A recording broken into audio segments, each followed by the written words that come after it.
Guys, welcome back to the farm. Hey, wet out here in November. Another bull arrives on the farm. We're gonna head in the barnyard here and see if we can't track him down.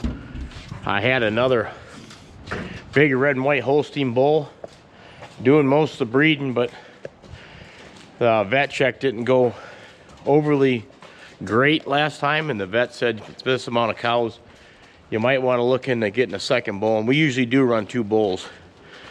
Running bulls, you gotta move them around quite a bit. You know, there's a lot of pros and cons. I'm gonna go over a couple with you today, the pros and the cons. This bull come from Croswell, up in Croswell. It's about 45 minutes northeast of us. A buddy of ours got a dairy farm, and they raise some bulls and they breed with heifers.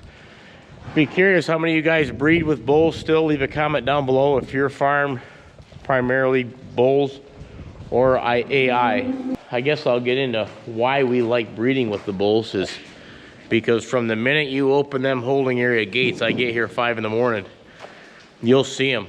If there's a cow in heat, he'll start breeding them. So that's the plus side. He's constantly trying to breed. That's human. That's animal nature. They don't know any better. If a cow's in heat through the night, well, I see him up there right now trying to breed. Cows through the night, he'll breed them through the night. So that's one big advantage. You don't have to be here constantly trying to bring a cow in the breeder. So saves you a lot of time. On the flip side, the drawback would be they're just downright dangerous. To combat the dangers of it, I've done a new system where as soon as I get them, I'll put a ring in their nose. Now this guy doesn't have one. Here he is. See, he still new. Come in yesterday, the cows are just pushing him right around.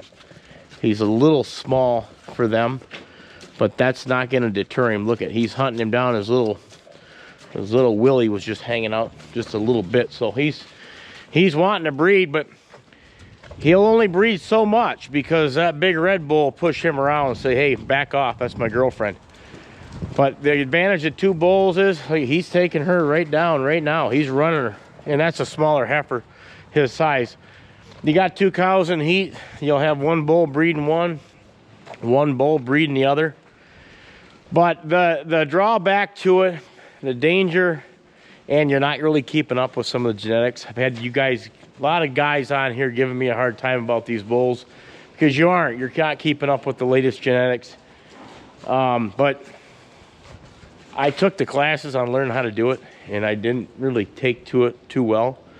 And if you're a dairy farmer, you know how important it is to get these cows bred. If they get too far out, you won't even get them bred, and you'll end up having to ship them for hamburger.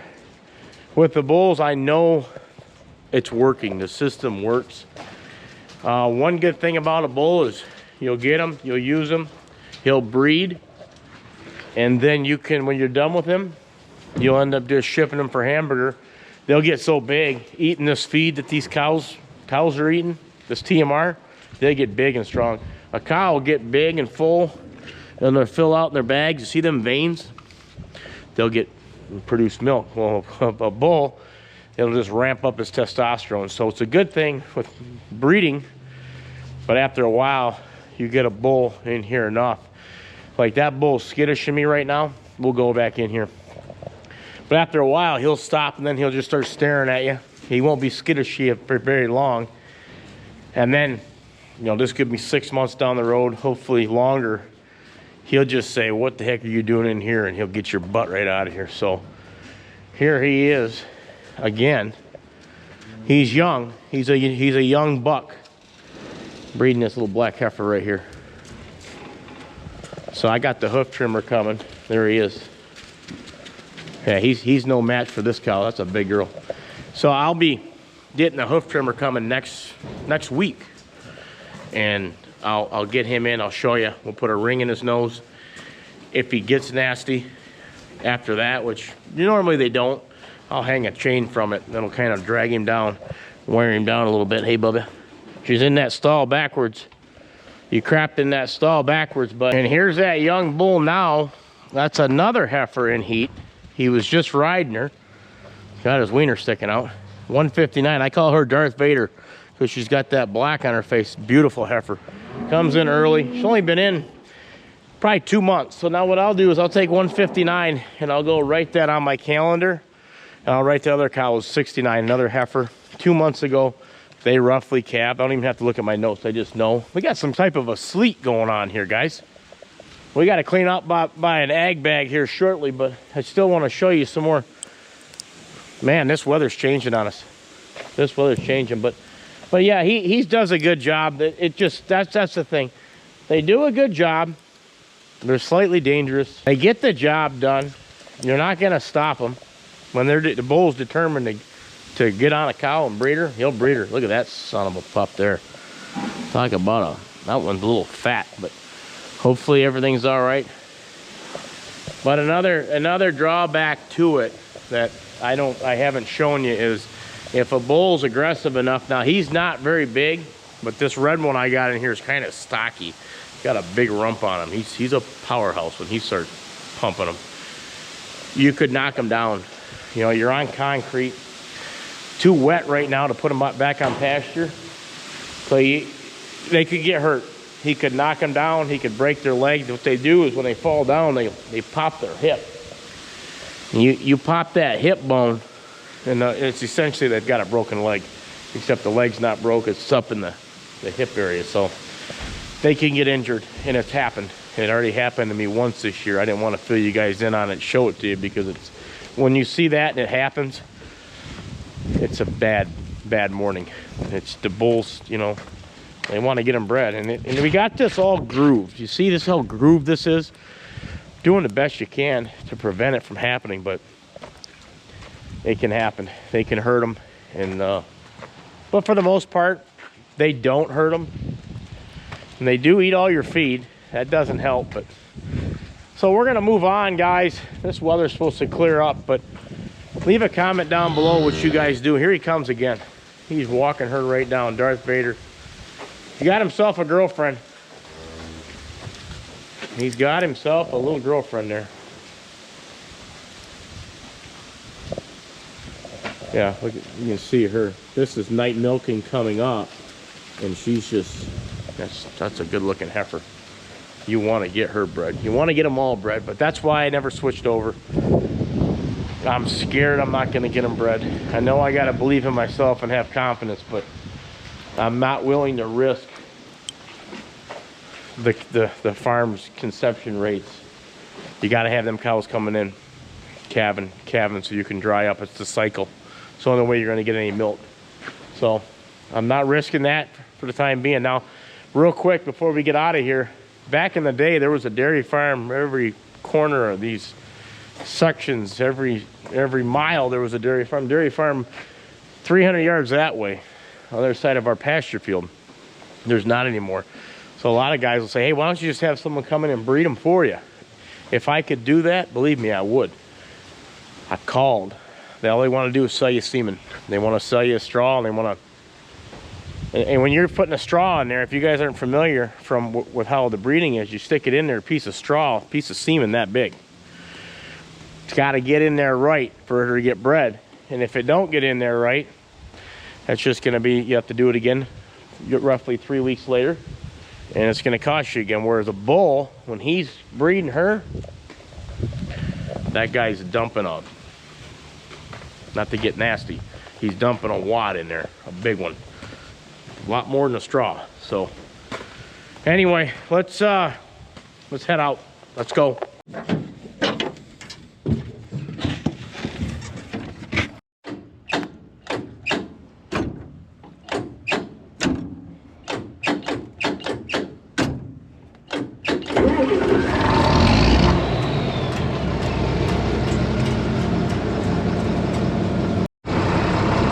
Back this mixer out, we're gonna empty out 2023 corn silage. Came to an end. Got some left in the back of the bag.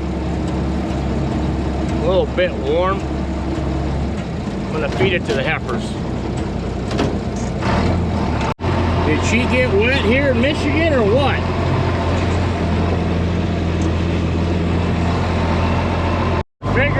some headway on that soybean head, wheat head, grain head. Give you an update probably next week when I know more what's going on, but pretty catastrophic damage, what they're saying.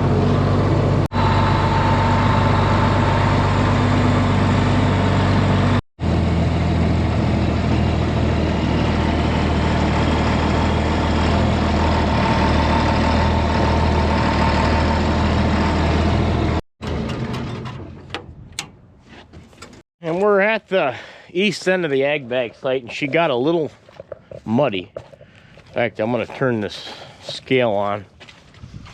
I don't want to put too much in here, but what you're seeing here is the other field Dad's going through here with the manure spreader.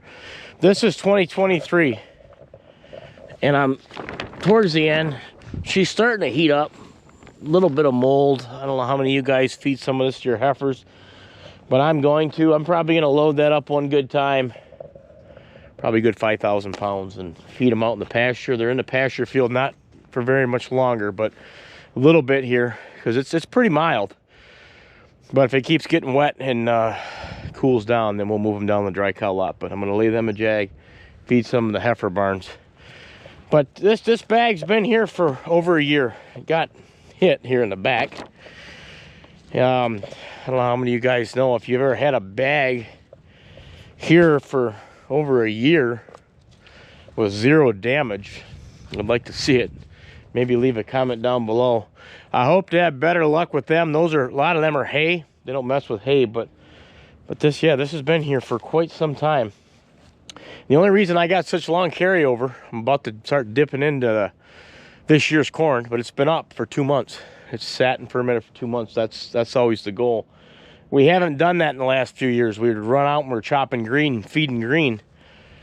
I can really only attribute that to feeding out of this mixer wagon since July. The problem with the way I was feeding, and I'll go over this in another video, maybe more in depth, and when I'm milking on how much milk they've went up. But I couldn't get enough hay out of them silos. You guys know, you feed out of silos, that corn silage flies out of there. Hay legit don't fly out as much. Stuff's tough, thick. But now I'm feeding more 50-50, so the corn just lasted, and we've had a good carryover, and that was the goal, and that's what happened. Let's load her up. Let's go.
Okay, and that's about what I wanted to put in there. I was gonna put another couple scoops because it looks decent, but I stopped, and I'm gonna play it by ear. I'm gonna see, there's a big chunk of mold here. I'll make this decision. What I'm gonna do is I'll run this out and I'll turn the mixer on and we'll get them fed, but I'll decide or sleep on this whether I'm gonna feed more of it. You're either gonna feed a little bit more, or I'm gonna bring this manure spreader out here and I'm gonna load the rest of it up and spread it over the field. Maybe leave a comment down below and let me know what you would do, but I don't think it'll see right there, that's cool right there. That's cool feed there. I don't think it'll hurt the cattle, the heifers. These heifers are young, they're like a young teenager. They can eat anything and keep right on trucking. There's our backup grain head. I still got to get that backed in the barn, but Got her out of the way for the time being.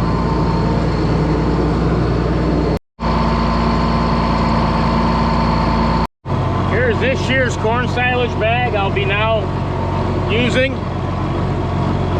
don't know if you remember in the last video, I never closed that bag up. What I was doing, I was just feeding these heifers along the lane with tobacco and some of these heifer barns, but now that'll be my primary corn silage bowl.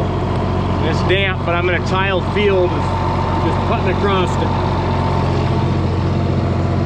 There's know what's coming. Oh yeah. Do is I'll kick this PTO on. Take your weight.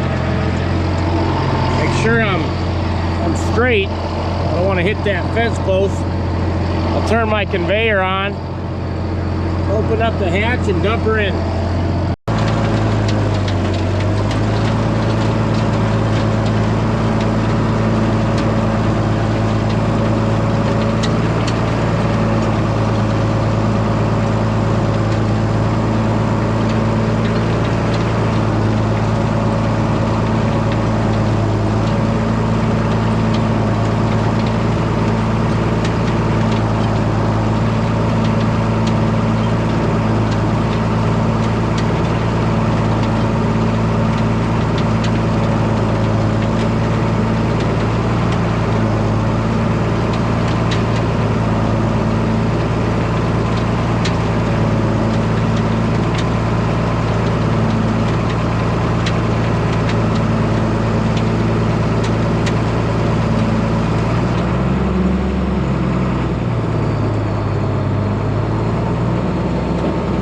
Check and see how they're doing. I like feeding out of this. I wish I could empty the hatch like I just did in that feed bunk. Just have to take that second silo out to do that. I still think that's the way to feed. I mean, you can unload feed. Well, you've seen it. That was almost 2,000 pounds right there, one shot. Yeah, she's definitely a little warm, but these are your heifers. I had two bulls out here. That bull I just showed you, come out of here. I had him out here for a little while. Here's the other one. I already got a ring in his nose. I couldn't get him out of here. Once they get out here, they don't want to leave. And I'll probably show you trying to move these out of here. It's probably going to be sooner than later, probably within the next couple weeks. We'll try to bait them in the heifer barn, and you'll load them up on a trailer and you'll take them all the way down there 1 mile dry cow lot. But yeah, they just like it out here. And they look good. They're getting their winter coats on. And now the rest of this, I'll split between these two heifer barns. I'll pull up to them in a second. Over 3,000 pounds, so 1,500. They'll dump quick though, because you open that door up, baby. She spits her out quick. I'll try to get the camera down there so you can see it.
And then what I'll do is I'll get in the skid steer, I get the bucket on it, and I'll scoop it up, and we'll dump it in.